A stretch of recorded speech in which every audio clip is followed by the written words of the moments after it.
કેમ છો બધા મજામાં? આજે હું તમારી સાથે શેર કરીશ સુરતી ઘારીની રેસીપી. સુરતી ઘારીની રેસીપી બનાવવા માટે સૌપ્રથમ કાજુ, બદામ અને પિસ્તા આપણે 300 ગ્રામ લીધેલા છે. તેને બારીક કટિંગ કરવાના છે કટરમાં. હવે આ કટિંગ થઈ ગયું છે તો આપણે એને સાઈડમાં મૂકી દઈશું. આવી રીતે બારીક કટિંગ કરવાનું છે. હવે આપણે મેદાનો લોટ લીધેલો છે 300 ગ્રામ, તેને ચાળી લઈશું. આવી રીતે બરાબર ચાળી અને પછી આપણે અંદર ઘી એડ કરીશું.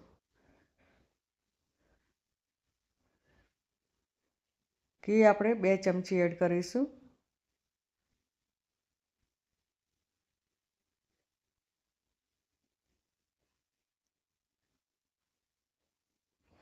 બરાબર ઘી અને લોટને મિક્સ કરી અને પછી આપણે પાણી એડ કરીશું. પાણી આપણે જરૂરિયાત મુજબ લેવાનું છે.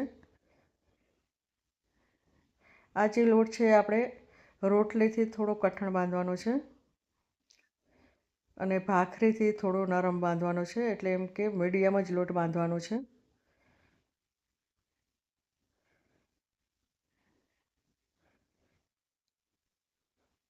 આવી રીતે આપણે બરાબર લોટ બાંધી લેવાનો છે.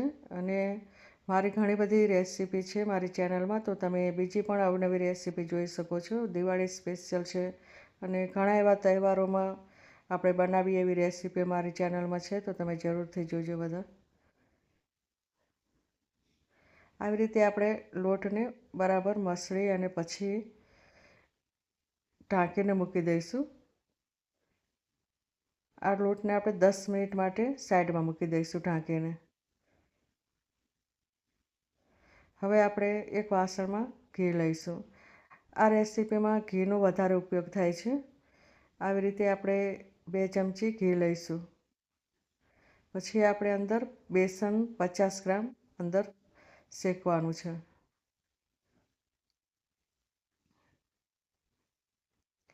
આવી રીતે આપણે મિક્સ કરી લઈશું. તો આના અંદર આપણને ઘી હજી થોડું ઓછું છે, અંદર એડ કરીશું. ફરી આપણે 1 ચમચી ઘી એડ કરીશું અંદર.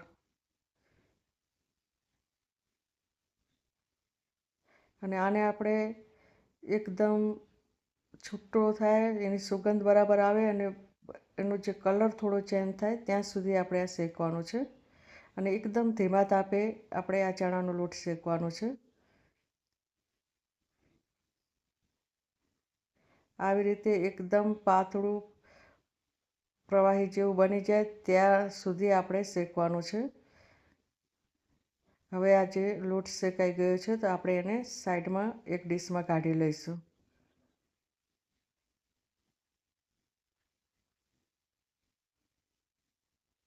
હવે આપણે એ જ વાસણમાં માવો લઈશું, જે આ મોડો માવો છે.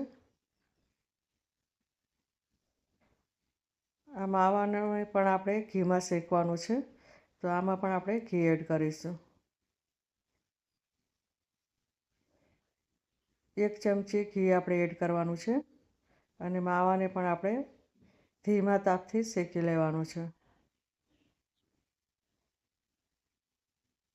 હવે આપણે આને પણ એક ડીશમાં કાઢી લઈશું.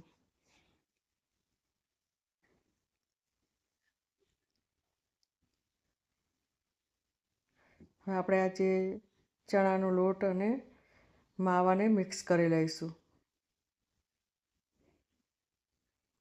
આવી રીતે આપણે બરાબર મિક્સ કરી લેવાનું છે.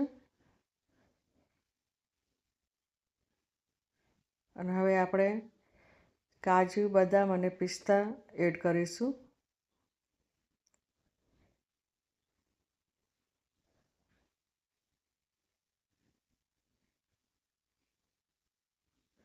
હવે ઇલાયચી પાવડર એડ કરીશું 1 ચમચી અને અડધી ચમચી આપણે જાયફળનો પાવડર એડ કરીશું. અને આ જે સાકર છે દળેલી, તે આપણે 300 ગ્રામ એડ કરવાની છે. જેટલું આપણે કાજુ, બદામ ને બધું લીધેલું છે એ જ પ્રમાણે આપણે અંદર સાકર એડ કરવાની છે. અને આને આપણે આવી રીતે મિક્સ કરી લેવાનું છે.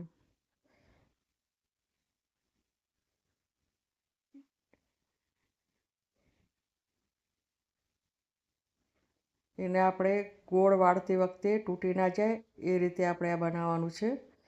જો અંદર જરૂર પડે તો ઘી એડ કરવાનું, પણ મારે બરાબર જ છે તો મેં ઘી એડ કર્યું નથી.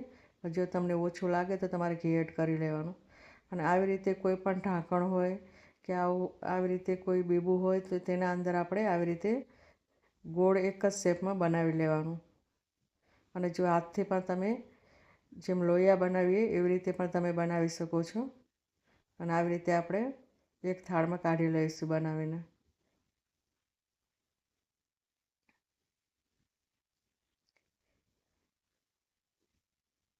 આવી રીતે કોઈ પણ પ્લાસ્ટિકનું ઢાંકણું હોય તો પણ તમે બનાવી શકો છો.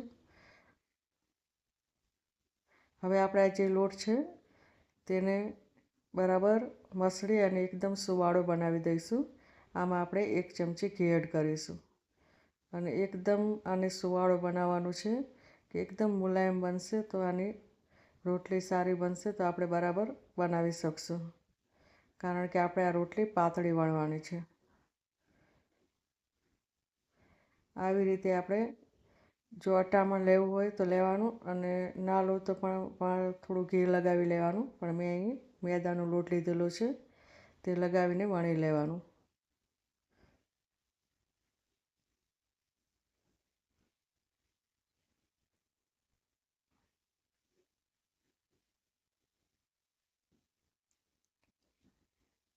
હવે આપણે આવી રીતે વચ્ચે મૂકી અને પછી આવી રીતે ચપટીથી ડિઝાઇન કરવાની છે.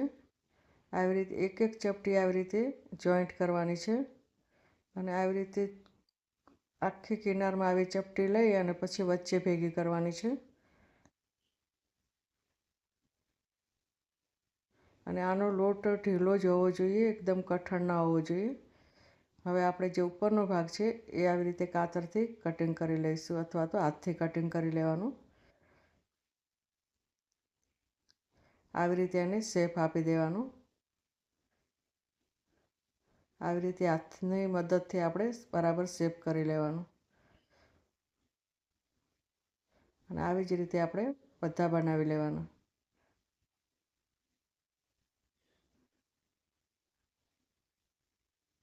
આવી રીતે એક જ સરખા બધા બને છે. હવે આપણે એક કડાઈમાં ઘી લઈશું 300 ગ્રામ.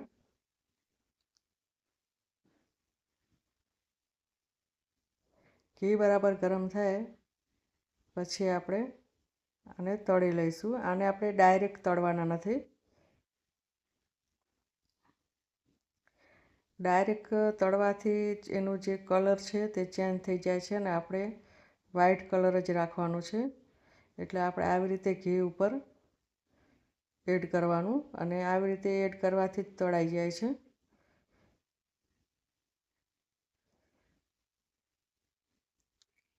આવી રીતે આપણે ઘી ઉપર થોડું થોડું એડ કરવાનું. અને હવે આપણે પલટાવી લઈશું અને એના ઉપર પણ ફરી ઘી એડ કરીશું.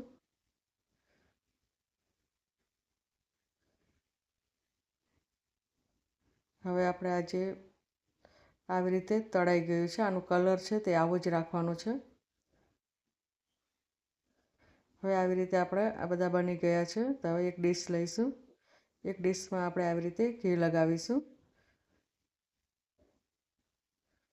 અને આવી રીતે ઘી લગાવીને ઉપર મૂકવાનું છે.